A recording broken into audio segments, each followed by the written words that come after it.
Sorry about Yeah. awesome. So, yeah, I mean, it's like if you can create a category of one in your business workplace, then what happens is your customers, they're actually very relieved. They are looking for someone to be distinguished, someone who is their logical choice. And they go from asking, Dave, why should we do business with you, to a place where they're saying, why haven't we been doing business with Dave all along?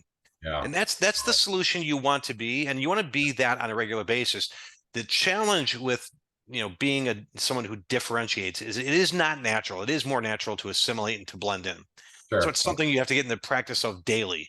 Sure. I have a great story to share. There's uh, a woman who she read my book, Sell the Difference.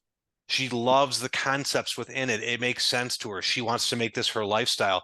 She calls me after she reads it and she says, I have this job interview in 45 minutes. How do I differentiate? And I'm like, do you understand Run. the yeah, Congratulations. You do got you 45 understand minutes. Yep. yeah, do you Nice job, understand the Patrick. impossibility of that question? Like it's not a Yeah. pill you swallow. So Yeah. my thing is this, if you have to ask, you're probably not doing it. It's probably Right. not now. So it's like saying, okay, put on your happy face. Well, you're not probably a happy person, at least not at that moment. And so Yeah. the same thing happens in business then. So we're simply trying to help people create a category of one. The byproduct of that is your income grows exponentially, your revenues and profits grow exponentially, your your customer retention, you don't even feel like you're selling anymore. You have friends who are bringing you with them everywhere they go, so your business grows. And then on the qualitative side of things, your stress levels go down, your fulfillment goes up, and you live a life that's really what I call filled with abundance, which is a lot different than filled with wealth. It's not about your paycheck, but your paycheck is going to be what you want it to be, but you Sure. have this abundance in your whole workplace. Wow. And that's such a great different differentiation, abundance versus wealth.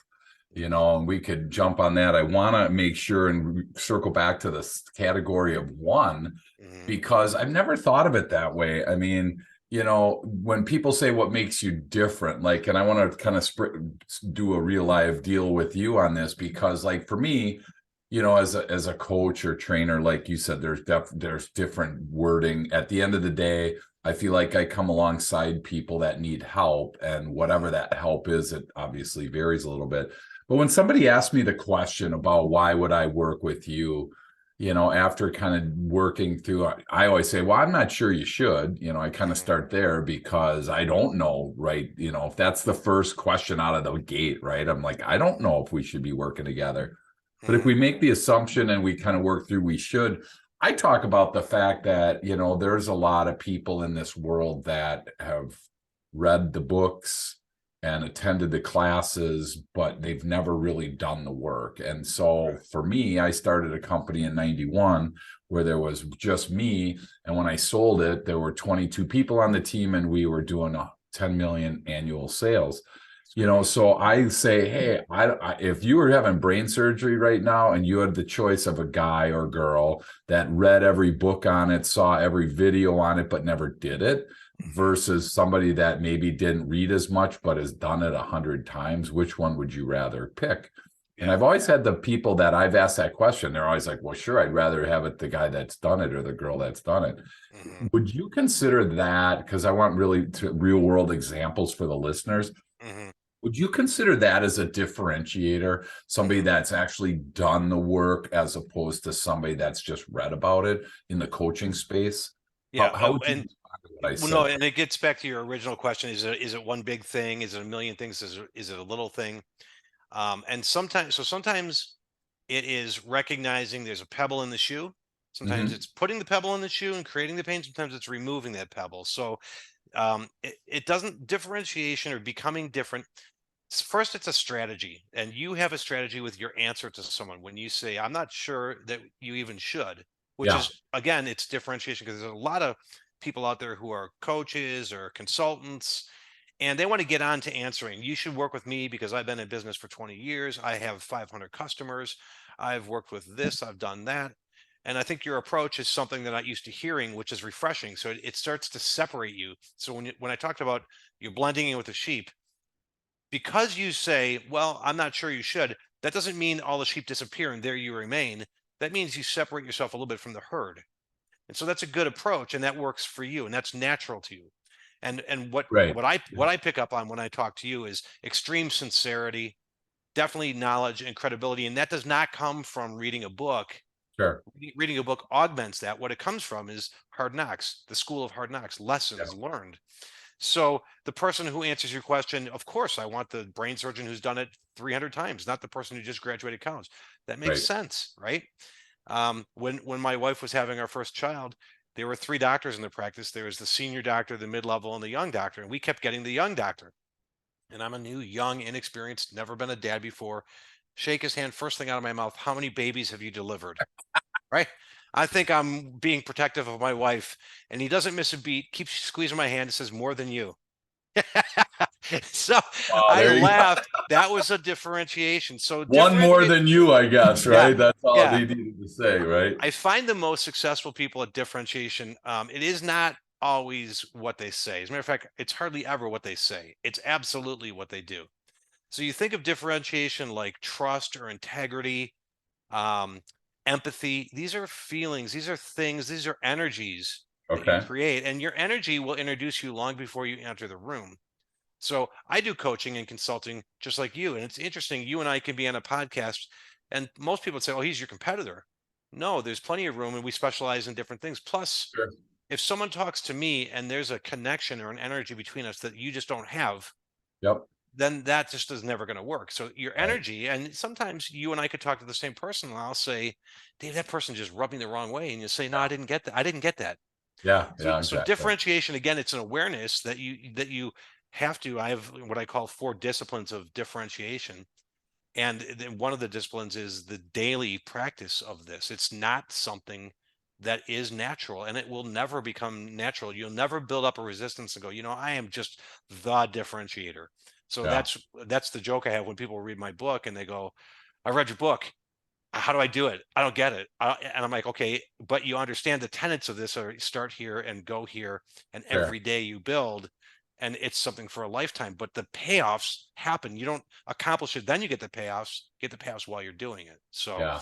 it's primarily going to be what you do, Okay. and it's going, and so if people in your listening audience say, "I think I'm doing it already," so you could practice if you wanted to record or write down, what do you say when someone asks you, "Why should I do business with you?" Write it Yeah. down, and Yeah. then evaluate that and say, how much of that could my competitors also say? That's what I Right. call comparability factors. And you'll find that 9 times out of 10, you're saying and doing the same things that everybody else is. So in the real world, customers put you on mute. They have a mute button. They don't listen anymore. You sound like you're white Yep. noise. They Yep. tune you out. And what you want is to not be in a rush to answer the question, but you want to take a look at what are the problems you have. So your question of, why would I do business with you? I think, "I'm not sure you should," is a great answer, because I don't even know if the Yep. problem you've described to me is your problem or is it a symptom. I need to evaluate. Then I need to see if I'm the one that's properly tasked to take care of that for you. Right. And you need to prove to me that you are ready and willing and able. And if you're not all three, we're wasting our time. I say Right. that all the time, and people go, "Oh my God, nobody's ever talked to me that way." I'm like, Yeah. "Well, okay." And yet you're paying them money, and yet you say you've talked to every consultant, and yet you're still talking to me. Right. Clearly you haven't solved your own problem.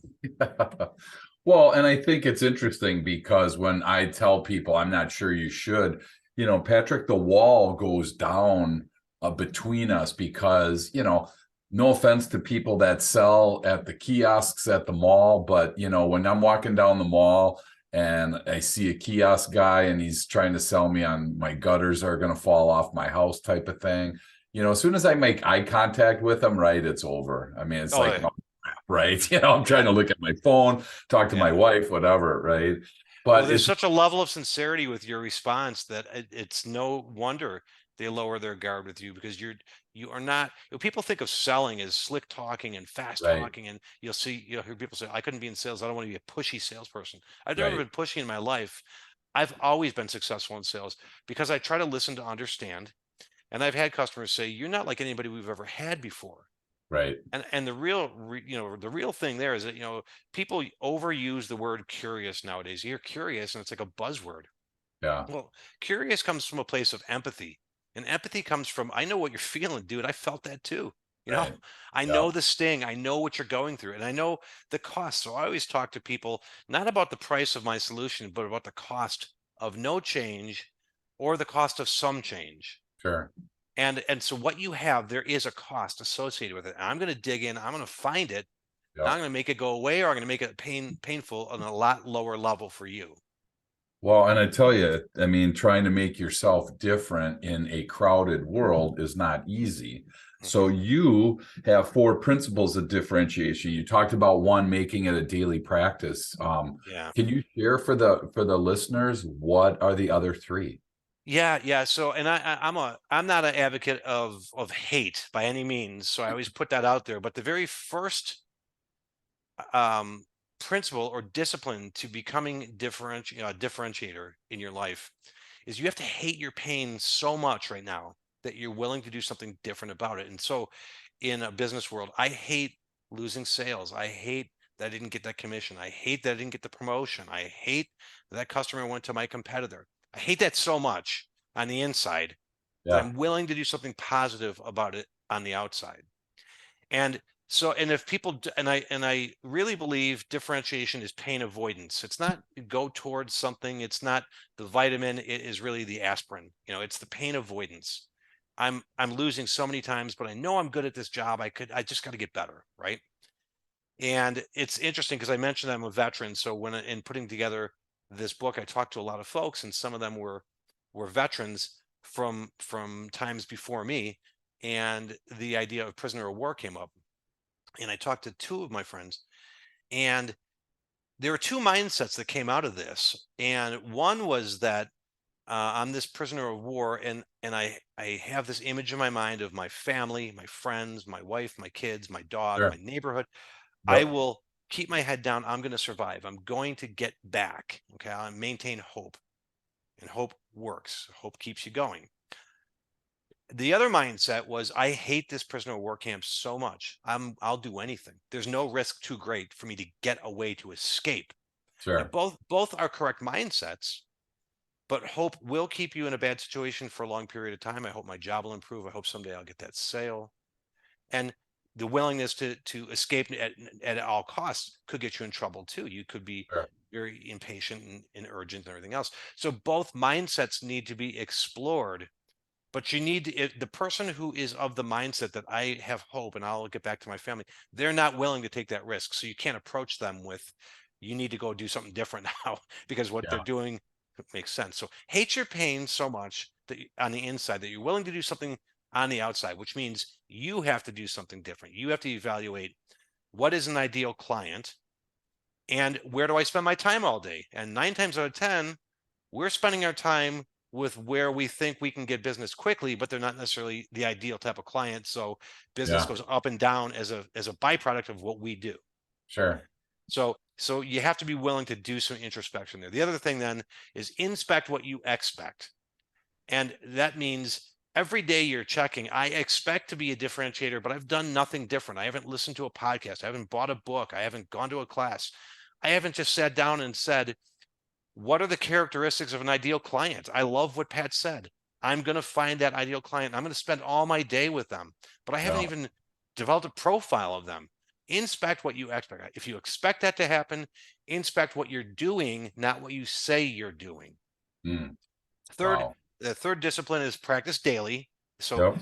it's not the phone call, Pat, I read your book. How do I differentiate in the next 45 minutes? It's laughable, but I mean that made the point to me that you're not quite getting this. This is something that over a lifetime you always every day. And so I go through a mantra every morning when I wake up. We take better care of our cell phones than we do ourselves. We never let our cell phone charge down. So I'm like, well, why do I start my day looking at my calendar, getting into my emails, rushing to the health club, all that stuff? What am I doing for myself? Which then means, what am I doing for those I'm going to interact with today? What am I doing to show them I'm different, but they're different? They're meaningful to me. And Sure. am I spending my time with who's ideal for me? It might take me 30 years to get to where it's all the best customers in the world, but I may never get there. But if I don't make the effort, I'm going to spend time just randomly with people. and end up very frustrated and have my income go up and down, and my frustration levels go up and down and everything else. And then the fourth discipline is to practice patience. This is like learning how to write with your opposite hand. It's not something you're going to be good at. So you have to say, what are the baby steps that I will make that is progress? And so that doesn't mean that the minute you read my book, you suddenly sell everybody you've talked to. You suddenly are dealing with ideal customers. You're Sure. suddenly the ideal salesperson. You're suddenly good at strategy. No, that means you understand that that's needed, but you have to be patient and say, what are the baby steps? How can I get there? And this is why I always recommend to folks, like, this is where an outside coach is very helpful, because an Oh. outside coach, they're not there to lick your wounds with you. They're Mhm. there to hold you responsible to the result you said you want to get. Right. And that's kind of the four disciplines, and then how it works. And my whole thing is this: I got a plenty of friends. I'm not there to be your friend. I'm there to get you the results you want, so you come back to me for business reasons, Right. and you refer me to all of your friends. Sure. But I will be the one who says, I'm not here to lick your wounds. So you find someone else for that. You said you want this. You're supposed to do this, and you didn't do that. Why are we doing this? Do you hate your pain enough? Should we proceed? Well, in today's world of drive through everything, I mean, probably people are bucking what you just said of Yeah. practice patience and daily thing, practice it every day. I want something, Patrick, that I can just add to my water, Mhm. shake it up, and it's going Right. to change my life, right? I don't Yeah. want to change anything that I'm doing. I mean, those seem to be, I mean, when you think of golf swing, I think of, my golf swing is like Charles Barkley's, right? That's how bad it is. And I don't want you to fix my golf swing. Right. Just make me hit the ball farther. Right. Right. And Well, you're right. it's so hard to, from our perspective, taking an outsider's view, somebody comes to me with Charles Barkley golf swing and, tell me that I want to hit it another 100 yards farther. It's like, no, I mean, Yeah. so I'm assuming you get some resistance on that. Practice patience, Yeah. practice it every day. Do you have a get quick or get rich quick scheme, Patrick? I mean, do you get that kind of resistance when you start talking about those four Yeah. principles of Yeah. differentiation? Those four principles, I can share them with people, but more than anything, I share with them the pain and the ready, willing, and able. Because Yeah, I'll have people say, "Here's my situation. Can you fix this?" And I'm like, "Look, as long as your business is breathing, I can lend some assistance. But if you aren't ready and willing and able, and if you aren't in enough pain, nothing's going to happen. I don't have a magic wand. I'm not Harry Potter. Okay, so I many times, and especially like you're talking about the golf swing, um, and I equate it to being, to golf, and if I'm with somebody and I see that they're golfing and there's errors everywhere, I don't bother trying to tell them, because first of all, I, I can't fix it right then and there in the moment. It's yeah, going to take practice. You have to go practice that. You have to be willing to go backwards on your score to go forwards on your skills. yeah. And same thing with the professionals. So if they're looking to get rich quick, or they're looking for the pill to swallow, I'm probably not their solution. Good. I will get them rich, but Sure. there's going to be natural obstacles that they're putting in their own way, that they'll get rich for a longer period of time if they can see that they're actually creating their own problem. If they can't, if they think I'm just there to wave my wand and they get a sale, I really Yeah, don't want that kind of business. sure. And so the other part of it is, like, for me, not everybody's my customer, and I'm cool with that.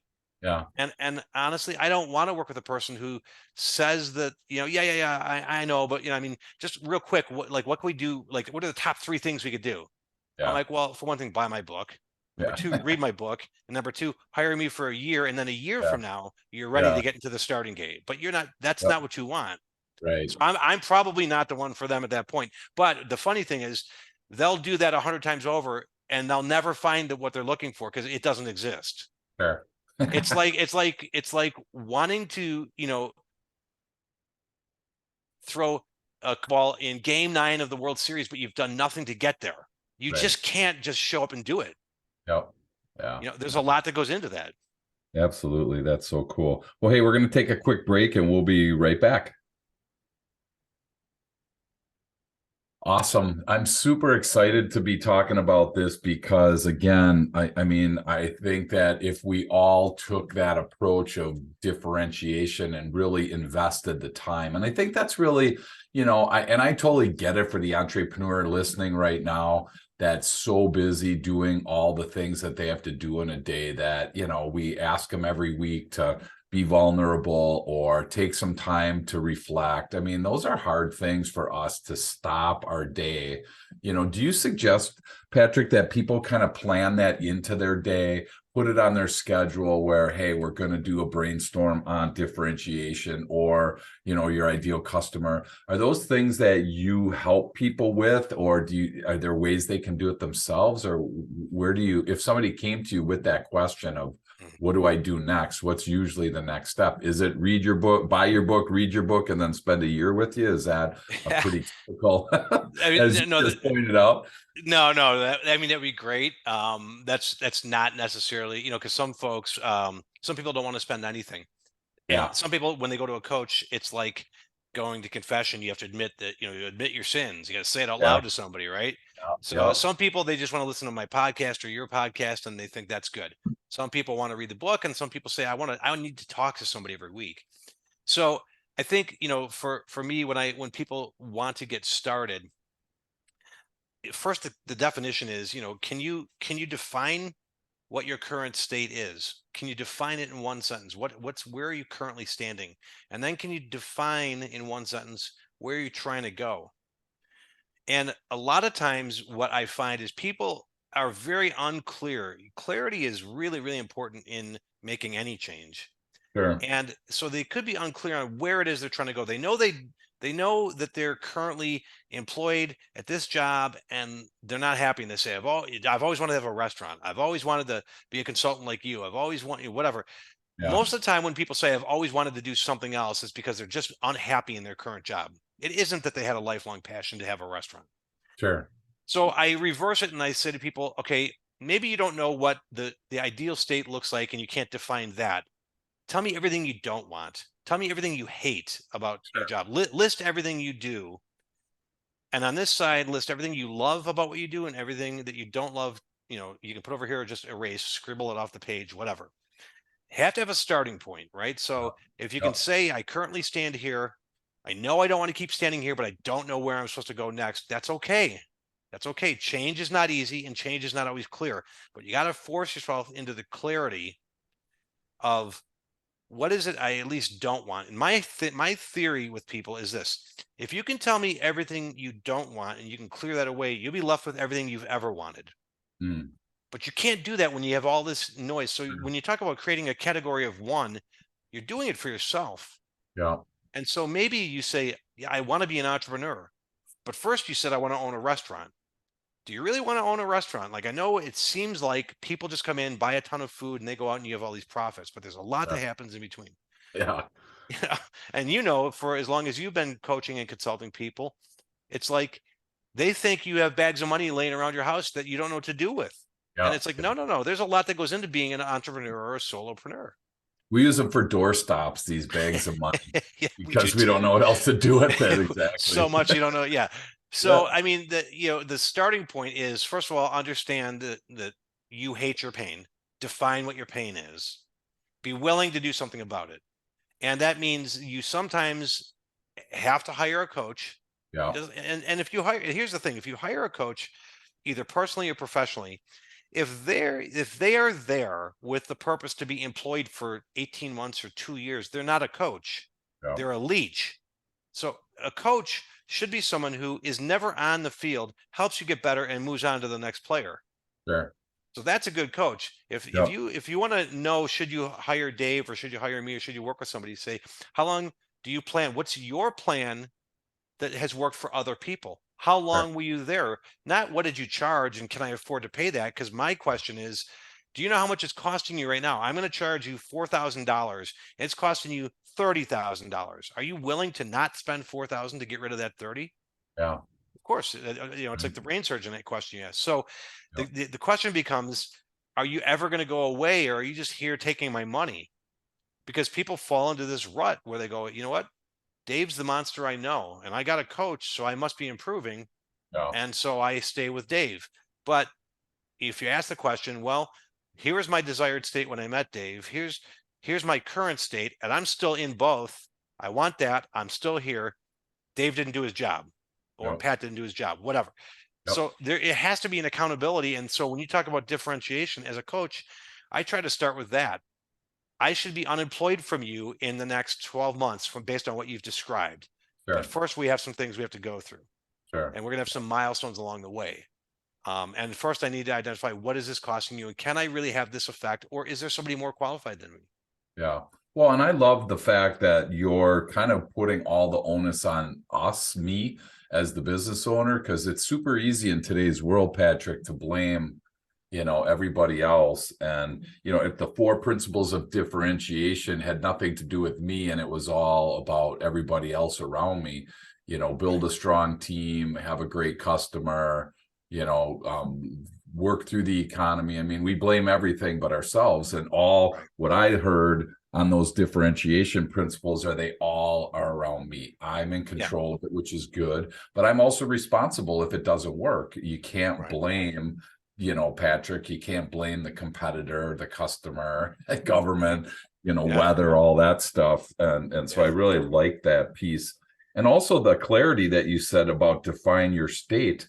I mean, there's an amount of self-awareness that's there that, let's just be real, that's kind of missing in today's world. We do a lot of work with emotional intelligence and EQ, and there are a lot of people that are not self-aware. They have no clue what they're doing. Right. I Right. mean, I love thinking about the zipper merges, and you guys in Chicago traffic down there are masters at it, man. They just fly by and they could care less who's in their lane. Right. They Right. don't care. And so but they're so not aware of what's going on around them. So I mean, are there things that you help people with?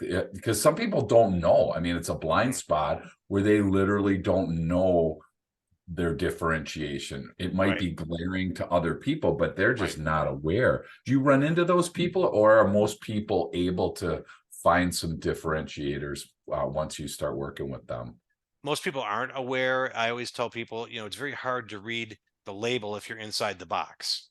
Very hard Gotcha. to see. We all think we're doing everything right. We Right. think we're the Yep. best in our relationships. We think that we speak slowly. I Yep. speak so fast, and I don't know it till I'm listening to myself. So, Yeah. those types of things. So when it comes to differentiating or solving the problems, many times we're not aware of what problems we actually create, or that we facilitate as the leader or as the individual person. And it does take that outside perspective. And so, you know differentiation, I said earlier, is a strategy. People get confused between strategy and tactics. So, you know tactics, we have a bias towards action. As a human being, we want to go fix something, right? Mhm. Sales are down. Let's make more phone calls. Let's have a sales contest. let's Sure. let's have charts on the wall. Let's track things. Those are very Right. tactical things, and that's strategy. So the instinct is not to get strategic when things are haywire, which is 90% of the time. So let's use this example. Dave and I we decide we're going to go on a trip, and we agree we're going to go to Florida. That's the strategy. We're going to go to Florida. Okay, Dave, how do we get there? Well, Pat, we could walk, we could ride a bike, take a motorcycle, take a bus, take a airplane, blah, blah, blah, blah, blah. Millions of tactics to get there. Sure. We agree that we're going to take a car, and I'm going to drive because we have a lot to talk about. So that's the most efficient. So that's our tactic. Sure. While we're driving, so you come down to Illinois from Wisconsin, you pick me up, we get in the car, and I'm driving, and we're halfway down, and you decide to tie a blindfold on my eyes, right? Hmm. So suddenly my strategy becomes really, really important. I need to get to Florida, but my Yeah. strategy doesn't change, but my tactics have to change. Driving faster or slower doesn't make sense. Turning right or left doesn't make sense, could get us hurt. Sure. So that's the same thing in business. What happens is regular everyday business takes over and strategy goes out the window, and we get tactical sales contest, more phone calls, more meetings, blah, blah, blah. And we get so far away from strategy, and tactics aren't strategy, and we get somewhere else but we arrive. And so we look, most times in business, you pick yourself up, you dust yourself off, and you make the best of it and say, oh, we got to Right. Georgia. Georgia's Yep. close enough. Yeah. It's warmer than Wisconsin, Yeah, but exactly. that's not so it's hard when you're driving the car and you're blindfolded to Sure. also see that you might be contributing to the problem and that you're not getting yourself where you're trying to go. And the Wow. challenge for leadership is to do a couple of things. One, have an analysis done of your 4 key strengths and then spend all day in your strength areas. When you work with your strengths, we'll call it your sweet spot, you're Mhm. happiest. Yep. Imagine if you spent 8 hours a day happy, and Yep. then something comes along. So I go through a process with my clients where I rate them 1 through 10 Mhm. on 4 characteristics. And let's say you have something that it's one of your strengths, but it's a 4. Mhm. But Dave comes along for my team. That's a 10 on Dave's list. I give that to you. That's proper delegation. That's not Sure. dumping shit on somebody else's desk because it was shit Yeah. on my desk. That's Yeah. saying, Dave, you're a 10. Right. And then you go, wow, I got more 10s to work on. I'm happy. That's my sweet spot. That's proper delegation. And that's how you keep things going. But the idea of getting outside of your strength and doing everything for everybody, that's leadership failure. And Yeah. that's not what you want. And that's what leads people to, again, doing the wrong model behavior and sounding like everybody else. And, really you're feeding the wrong thing and maybe getting a bottom line, but maybe not. Yeah. Well, and I think it's interesting. We do a lot of work with DISC, and I get people all the time that say, "Hey, help me build a team." And you know what? I want them all to be just like me. And I'm like, you probably don't want that, because I tell you, if there was 10 Daves on a team and the Right. team had 10 people and they were 10 Daves, I tell this all the time. I'd be like, there would be a wall full of post-it notes. Man, we'd have ideas and brainstorms. We'd have everything figured out, but nothing would ever get implemented. Right. I'm not Right. an implementer as much as I am an idea guy. So, Right. and that's like that's so important to be aware of what your strengths are. Like you said, Patrick, is what are your core strengths? And I love the Strength Finders book, because one of those for me is connectedness. I Mhm. love connecting people with people. I just love doing that. That's so Mhm. powerful in my day. And yeah, I mean, for somebody listening to think, you mean I could actually spend 8 hours a day doing what I like? It's Right. like, well, yeah, you should be kind of. I Right. mean, it's maybe Right. you won't like every aspect of it, but do you find a lot of people that you come in contact with don't like what they do on a daily basis? Yeah, there are a lot of people that don't like what they do or don't like aspects, or you have to check your own narrative. We tend to will say things that sound positive. So use weight loss as an example. Mhm. I maintained my weight this week. What you're saying is I didn't lose any weight. Yeah. And we have this negative in our head, this negative mantra. Negative or neutral is this neutral is the same as negative. Yeah. And so there will be people who they do a job and it pays the bills, and they'll say things like, well, it pays the bills, or working for the weekend, all these things that build up that you just Yeah. become disgruntled. And I'm not saying that you have to be euphoric in your job. There are tasks I have to do Yep. that are, tedious. And this is Yep. the whole idea of practice patience and practice daily. When I first started this whole process of differentiation, on Fridays, I named it Big Idea Day. And I'm like, I'm going to work at the big picture. It's amazing how excited I was Thursday night. Yeah. And I couldn't wait for Friday. And everything on Friday just seemed to go well. And I'm Nice. like, wow, I love Big Idea Day. My family started saying, hey, it's Big Idea Day. And Yeah. so I was Just gonna be recently in a good mood. I was Yeah. recently on a road trip and I'm listening to a podcast and I'm like, why can't every day be Big Idea Day? That's a challenge. So I Yeah. tried it. Now I found greater happiness working in the big picture, but I did say, okay, there are times I have to downshift and get into the Yep. small picture, do some Yep. invoicing, do some collecting, things I don't enjoy. Right. Um, but the idea that yes, even someone like myself who thinks I live and breathe this can even find areas to improve. And Yeah. it didn't come from my own idea. I was listening to a podcast that made me ask that question. So, Gotcha. but I have my own coach I go to because I'm like, I can't solve my own problems because I think I'm doing everything right. Right. And Yep. nobody is. Oh my gosh, yeah, our blind spots are crazy, and I think again in golf, I think my swing looks like Tiger Woods. Now, Yeah, it yeah, doesn't. If it did, I wouldn't be, in the hundreds when I golf. So right, it's right. like, man, how can I not, how can I get a real self-assessment of my swing?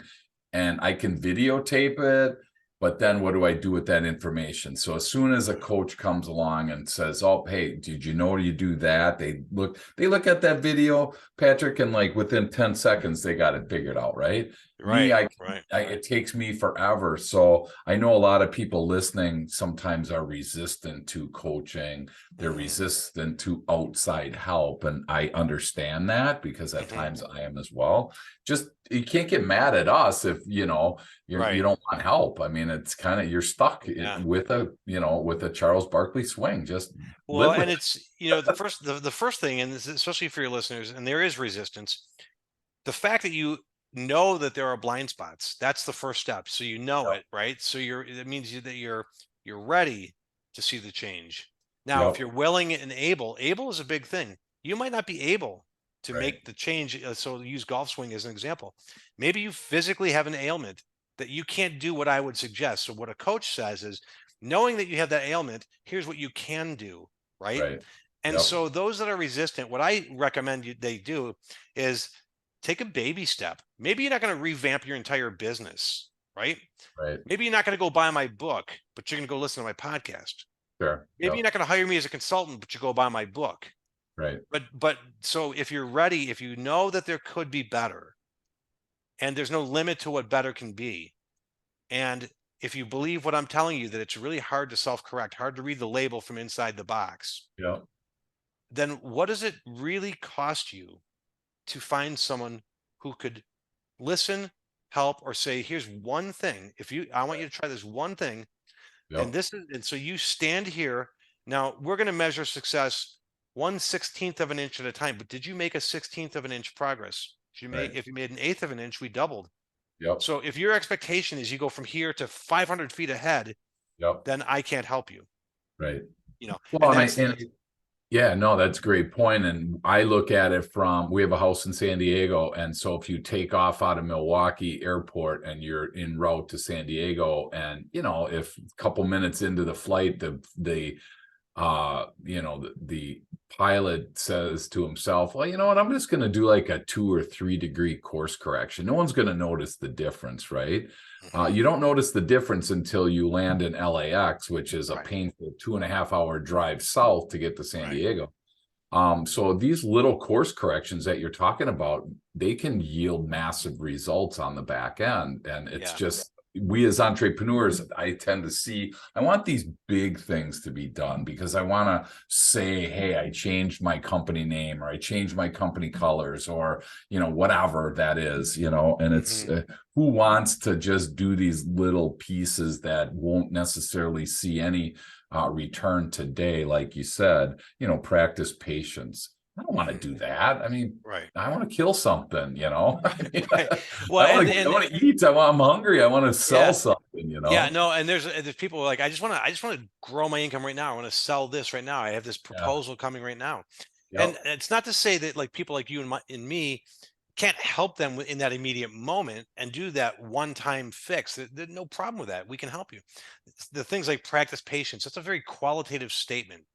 There are quantitative, there are tactics that when I work with somebody, I can say, yep, probably for you, this and this, these two things. I try to boil it into something that's simple and that's repeatable. And if you can repeat it, you can scale it. And if you can scale it, you can monetize it. Right. Sure. Yep. So there are those I do help that they're just going to want the one off fix this. I got a presentation tomorrow. I just want to look unique. I can Sure. help you with that. It's just that I know nothing that I throw on the wall is going to stick. And it's, and they know that, and that's okay. That's what they want. And there are others that want the help, and we take a strategy by each person, and we get very detailed on things that we do know, things that we don't know, skills that we do have, skills that we don't have. What are your sweet spots? What are Yep. somebody else's sweet spots? And so we get this three-dimensional Rubik's cube of an action plan. that somebody realizes there's a million options to what I'm doing incorrectly that can get me to this next desired state. There's not just one path. Yep. And from here to my desired state is never a straight line. It's going to be this way, and there's going to be bumps and obstacles along the way. And that's why I have to be ready, willing, and able to Yeah. get there.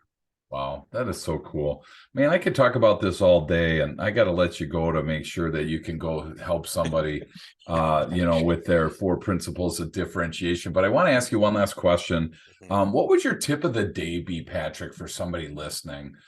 Could be something we covered, something that's on your heart that you just want to share. Because I love that tip of the day. I love walking away with something that I can implement right away, in my next call, in my next thought. So I'm just curious, what kind of comes to your mind when you think that? I think two things, a general mantra, especially with either self-improvement or improving yourself with a customer, just remember that direction is more important than speed when you're coming into that situation. And then Mm. the other thing I think is that practice asking to understand. And so it's going to be questions that say, tell me about Mm. blah, blah, Yep. blah. Not, don't be so willing to answer, but be willing to ask another question and say, that's interesting. Tell me about this, Dave. And if you start with tell me about, it's going to open things up. So That's ask a awesome. question, ask at least one more question to get clarification, even if you think you know. And then just remember that direction is more important than speed. Getting to Florida, you and I, is more Yeah. important than the speed we get there. Yeah. Wow. Which is hard for high D people because we're all about speed and results. And so, Right. it's Right. easier for some than others. Some people love the journey. Some people, all they care about is the destination. So Right. Right. definitely awesome information. For you listening, again, if you're struggling right now to be able to write down mentally or on a piece of paper what actually makes you different and what differentiates you, you may want to jump and get the book Sell the Difference, the ultimate guide to increase sales, profits, and satisfaction. You may want to reach out, to Patrick. And Patrick, if somebody does want to reach out to you, what's the best way for them to connect with you? Yeah, if they want to connect on LinkedIn, that's a great place. And if they have questions, I mean, I talk to everyone who reaches out to me. The other thing, they can just go to pksolutionsgroup.com and the contact us button, either myself or one of my team, if they have an immediate question. I have an interview in a half an hour. How do I differentiate? But that's still Got better a than date not making that tonight. call. Hey, Yeah, Patrick, yeah, I got a date tonight and really like her. So can you make me look a lot better than I look? exactly. I'm golfing. Can you fix my swing? Yeah, But exactly. I'm on those the two. third hole too. I'm on the third hole, and it's 500 yards. What do I do? Yeah, So yeah, exactly. no. So either LinkedIn or right to my website for contact us. And Awesome. I just think that if you take a strategic approach to yourself, you're going to get strategic results for yourself. Awesome. And you have leadership stuff coming up, conferences, and you have a new book Yeah, coming out. So yeah. definitely for the people listening, make yourself available to Patrick. There's a ton of great stuff. Don't hold it against him that he's from Illinois. We try to be nice to Illinois That's people. right. So, That's right. but thank you again so much, Patrick, for jumping on the show and can't wait to keep learning from you. Glad to be here. Thanks, Dave.